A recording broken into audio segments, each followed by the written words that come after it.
Study IQ IAS, अब तैयारी हुई अफोर्डेबल।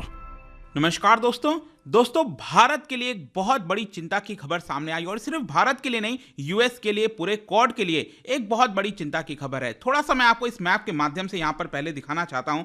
ये इंडियन ओशन का रीजन है, जैसा कि आप देख सकते हो। यहां पर इंडियन ओशन में कई सारे आपको आइलैंड कंट्रीज देखने को मिलेंगे, जैसे कि आपको पता है ये मालदीव्स हो गया। इसके अलावा इसके नीचे जो एक और इंपॉर्टेंट आइलैंड कंट्री है, इसका नाम है मॉरिशस।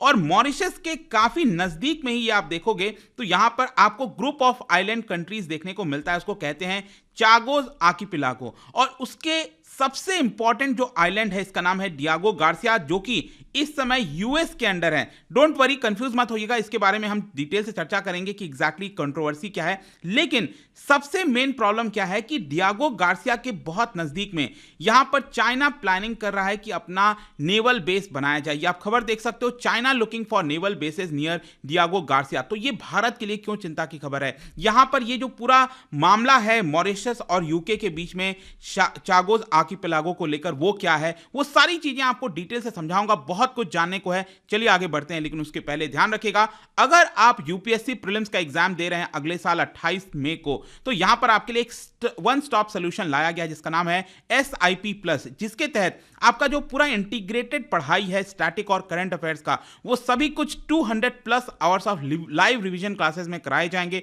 पूरा जो आपका सिलेबस है वो कवर कराने की कोशिश की जाएगी, ताकि जो प्रीलिम्स का एग्जाम है वो आप उसको क्रैक कर सकें, क्योंकि सबसे टफ होता है उसको क्रैक करना। बहुत सारे लाखों बच्चे बैठते हैं वहां पर। इसके अलावा सीसैट भी आपको पढ़ाया जाएगा, आपके घरों तक जो बुक्स हैं वो पहुंचाए जाएंगे। ऑल इंडिया ओपन मॉक जो टेस्ट होता है वो भी आप देख सकते हो। बहुत सारी चीजें at a very affordable rate. ये जो बैच है दोस्तों 19 दिसंबर से स्टार्ट हो रहा है, लेकिन लिमिटेड सीट्स हैं। आपको जल्द से जल्द अपना सीट बुक करना है and use the code Ankit live, ताकि आप इस पूरे कोर्स को सबसे कम दाम पर ले सकें। इसके अलावा एनसीईआरटीज वगैरह भी आपको खरीदना है, use the same Ankit live, ताकि आप इस कोर्स को खरीद पाएंगे। और साथ ही साथ अगर आप एमसीक्यूज और अटेम्प्ट करना चाहते हैं तो मेरे इंस्टा पेज पर जाइए, वहां पर स्टोरीज में जितने भी एमसीक्यूज हैं उसको आप अटेम्प्ट कर पाएंगे। चलिए इस पूरे मामले को समझने से पहले ये डियागो गार्सिया है क्या, क्यों यहां पर पूरा कंट्रोवर्सी है, वो पहले मैं आपको समझाता हूं। देखो, डियागो गार्सिया, जैसे मैंने बताया कि यहां पर ग्रुप ऑफ आइलैंड्स हैं जिसको कहा जाता है चागोस आर्किपेलागो। आर्किपेलागो का मतलब होता है जो नंबर ऑफ आइलैंड्स होते हैं ना, उसको आर्किपेलागो कहते हैं।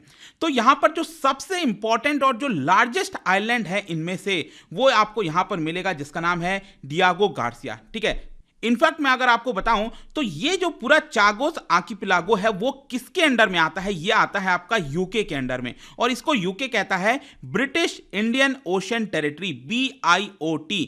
और इसके अंदर टोटल 58 आइलैंड्स हैं। ये जो चागोस आर्किपेलागो है, इसके अंदर टोटल 58 आपको आइलैंड्स देखने को मिलते हैं। लेकिन जैसा मैंने बताया, सबसे बड़ा और इंपॉर्टेंट आइलैंड है वो है इसके अंदर डियागो गार्सिया, और इसका जो पूरा एरिया है वो लगभग 44 स्क्वायर किलोमीटर के आसपास देखने को मिलता है। एक्चुअली हुआ क्या था, 1965 के पहले मॉरिशस जो है वो आपका यूके के अंडर आता था, कॉलोनियल कंट्री था, जैसे भारत को कॉलोनाइज कर रखा था ब्रिटेन ने। उसी प्रकार से जो मॉरिशस है, ये नीचे आप देख सकते हो यहां पर मॉरिशस।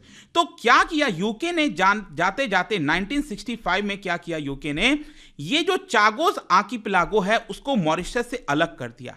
समझ में आ रहा है? मतलब कि मॉरिशस यहीं पर है, वो वहीं पर रहेगा, और जो चागोस आर्किपेलागो है उसको अपने अंडर में ले लिया।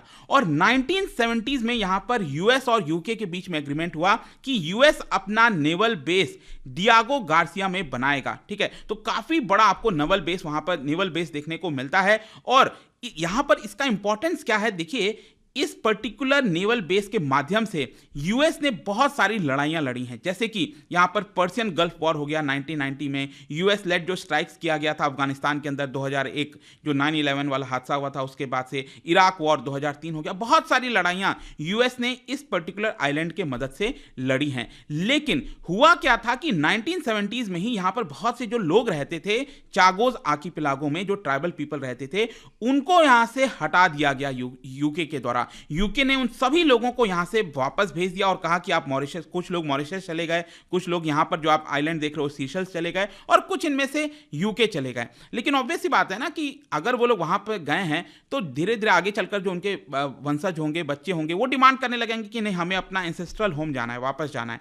तो यही होने लगा, धीरे धीरे वहां पर जो लोग हैं वो डिमांड करने लगे कि नहीं, यूके ने गलत किया है हमारे साथ, हम वापस से रीसेटलमेंट चाहते हैं। और रीसेटलमेंट की जो पूरी डिमांड है वो 1990 1990 से लगातार बढ़ने लगी और इनफैक्ट एक केस भी दर्ज किया गया ब्रिटेन की एक कोर्ट में, और ब्रिटेन की कोर्ट में ही यूके हार गया। जी हां, ब्रिटेन की ही कोर्ट में यूके हार गया और यहां पर बोला गया कि यहां पर वापस से रीसेटलमेंट करना चाहिए, यूके को रीसेटलमेंट करना चाहिए। इनफैक्ट आगे चलकर एक मामला गया था आईसीजे में, आपको पता होगा इंटरनेशनल कोर्ट ऑफ जस्टिस, 2019 में उसकी रूलिंग आई थी और आईसीजे ने भी यह कहा था कि जो भी डीकोलोनाइजेशन का प्रोसेस किया गया था यूके के द्वारा वो पूरी तरह से गलत था, और ये जो चागोस आर्किपेलागो है, ये जो मैंने आपको बताया, इसको यूके को हैंडओवर कर देना चाहिए, मतलब ये वापस से मॉरिशस के पास चला जाना चाहिए ताकि वहां पर जो लोग रह रहे थे पहले से उनको वापस से रीसेटल किया जाए। लेकिन याद रखिएगा, ये आईसीजे का रूलिंग हो, कुछ भी हो, वो नॉन बाइंडिंग है। ऐसा नहीं है कि यहां पर ऐसा कोर्ट का आदेश आ गया तो ये लोग करेंगे ही करेंगे, ये एडवाइजरी इन नेचर है।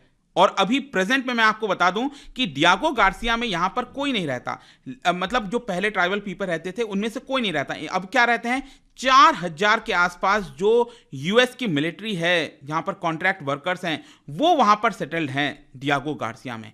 तो अब पूरा मामला क्या है, देखो अब यहां पर डिमांड तो उठ चुका है कि ये जो पूरा चागोस आर्किपेलागो है, जो बहुत सारे आइलैंड्स हैं, उसको मॉरिशस को लौटाना चाहिए। तो अभी क्या हुआ था, रिसेंटली करीब 1 महीने पहले की बात है, आपको याद होगा ऋषि सुनक जब प्राइम मिनिस्टर बने थे यूके के, उनके जस्ट पहले जो प्राइम मिनिस्टर थी वो थी लिज ट्रस। तो लिज ट्रस और जो मॉरिशस के प्राइम मिनिस्टर हैं प्रविंद जगन्नाथ, उन दोनों के बीच में यूनाइटेड नेशन जनरल असेंबली में मीटिंग हुई थी और उसके बाद यहां पर यह डिसाइड किया गया कि यूके और मॉरिशस दोनों मिलकर यहां पर ये जो पूरा मामला है ब्रिटिश इंडियन ओशन टेरिटरी का या फिर चागोस आर्किपेलागो, उसको लेकर यहां पर दोनों में डिस्कशन होगा और अल्टीमेटली क्या होगा कि ये जो चागोस आर्किपेलागो है वो मॉरिशस को लौटा दिया जाएगा। तो ये लगभग तय हो चुका है कि मॉरिशस को ये लौटाया जाएगा, लेकिन इसको करते करते अभी मतलब काफी समय लग जाएगा। हो सकता है अगले साल तक ये पूरा एग्रीमेंट हो और अल्टीमेटली ये सारी चीजें लौटा दी जाएं। लेकिन इसमें एक एक्सेप्शन क्या है, एक्सेप्शन ये है, ये नीचे आप देख सकते हो, ये अगेन चागोस आर्किपेलागो की मैं बात कर रहा हूं, बहुत सारे छोटे छोटे आइलैंड्स आपने देखा, और नीचे जो मैंने आपको बताया जो सबसे बड़ा और इंपॉर्टेंट आइलैंड है वो डियागो गार्सिया है। और इसका इनफैक्ट मैं आपको तस्वीर भी दिखाता हूं, ये ऊपर से कुछ इस तरह का दिखता है और यहां पर ये आप देख रहे हो ना, ये वाला एरिया, यहां पर कई सारे जो रनवे वगैरह हैं वो देखने को मिलेंगे। राइट साइड में भी आप देख सकते हो, इस तरह से इस पूरे आइलैंड को डेवलप किया गया है यूएस के द्वारा। तो यहां पर जो मिलिट्री बेस है वो अभी भी कंटिन्यू रहेगा, मतलब कि ये जो डियागो गार्सिया है वो अभी भी यूएस के ही अंडर में रहेगा, ये आपको ध्यान में रखना है। और साथ ही साथ यूके के द्वारा यह भी बोला गया है, क्योंकि जो भी कुछ हो रहा है वो इंडियन ओशन रीजन में हो रहा है, तो इसकी वजह से भारत को भी यहां पर बताना पड़ेगा। तो यूके ने कहा है कि जो भी हम एग्रीमेंट करेंगे मॉरिशस के साथ इस चागोस आर्किपेलागो को लेकर, वो सारी चीजें हम भारत के साथ भी डिस्कशन करेंगे और भारत को इन्फॉर्म करते रहेंगे। ठीक है, तो चलो ये सारी चीजें समझ में आ गई, लेकिन इन सबसे डर क्या है? So what is the fear about this? देखो, फियर सबसे ज्यादा ये है कि चाइना अपना एक्सपेंशन लगातार करता जा रहा है, मॉरिशस में करता जा रहा है, कई कई जगह आपने देखा होगा, अफ्रीका से लेकर ओशंस के अंदर जो आइलैंड कंट्रीज हैं वहां पर आपको देखने को मिलता है। तो डर ये है कि अगर ये आइलैंड से चला जाएगा, जब यूके इसको हैंडओवर कर देगा मॉरिशस को, तो यहां पर मॉरिशस में चाइना का बहुत ज्यादा दबदबा बढ़ता जा रहा है। ठीक है, तो मॉरिशस के अंदर चाइना का दबदबा बढ़ रहा है, बहुत सारे फंडिंग कर रहा है मॉरिशस को चाइना, और इसकी वजह से हो सकता है कि यहां पर जो डियागो गार्सिया उसके बहुत ही नजदीक में ये जो छोटे छोटे आइलैंड आप देख रहे हो, वहां पर चाइना अपना खुद का जो नेवल बेस है उसको डेवलप करेगा। तो ये एक सबसे बड़ा फियर है। अब आप पूछोगे कि चाइना ने कैसे अपना दबदबा मॉरिशस के ऊपर बढ़ा लिया? वो तो इंडियन ओशन रीजन के अंदर आता है, भारत का इन्फ्लुएंस ज्यादा होता है, ये बात सही है, लेकिन यहां पर मैं आपको कुछ एग्जांपल बताता हूं। जनवरी 2019 में मॉरिशस और चाइना के बीच में 2 एग्रीमेंट हुआ था।